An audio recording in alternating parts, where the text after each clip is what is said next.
உங்களோட உருவப்படத்தை வந்து எரிச்சிருக்காங்க, உங்க போஸ்டர் வந்து செருப்பு கொண்டு அடிச்சிருக்காங்க.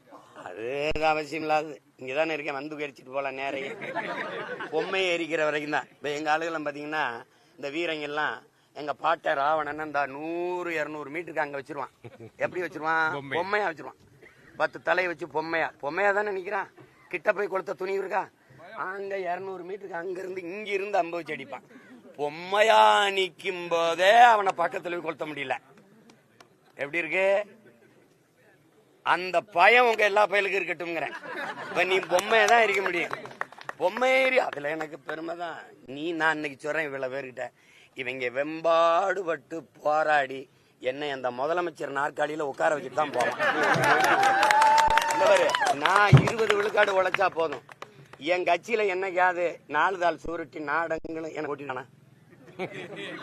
எவ்வளவு என்னுடைய அவங்க இந்த திராவிட முன்னேற்ற கழகம் இவங்க எல்லாரும் எனக்கு வேலை செய்யறாங்கன்னு தெரியாம நீ அவங்களை ஆதரிச்சு காசு கொடுத்து ஊக்கப்படுத்திக்கிறியா? என்னை சீமான் யாரு தாங்க இந்த சீமான்? எல்லாருக்கும் என்னை ஒட்டி, என்னை ஒளிய, என்னை ஆரிய கைக்கூலி ஹீக்கூலின்னு ஒட்டி எப்படியோ ஃப்ரீ பப்ளிசிட்டி. என்னைக்காவது இவ்வளவு பேர் என்னை நின்று இவ்வளவு நேரம் எடுத்து காட்டிருக்கீங்களா?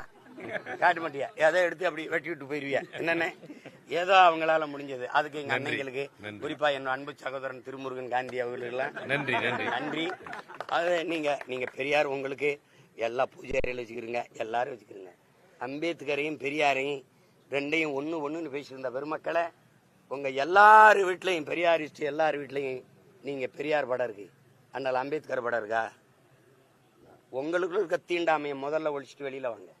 உங்க எல்லாரு வீட்லையும் பெரியாரிஸ்ட் எல்லார் வீட்லையும் பெரியார் படம் இருக்கு, அதனால அண்ணல் அம்பேத்கர் படம் இருக்கா? மனச்சான்று இப்படி கையில் வச்சு சொல்லு. அப்ப 2 பேரும் ஒண்ணுன்ற அப்படி ஏதாவது இருக்க?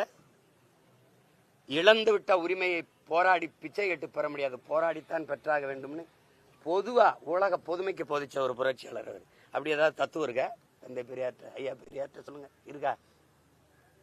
வாயை திறந்து பேசினால், எழுதினால் எல்லாமே தமிழனுக்கு எதிரானது. எல்லாமே சான்றோட நிரூபிக்கிறேன். இவர் சும்மா போட்டுக்கிட்டு அது கேட்கறதுக்கு பதில் சொல்றதில்ல, அவதூறா பேசிட்டு போறோம்.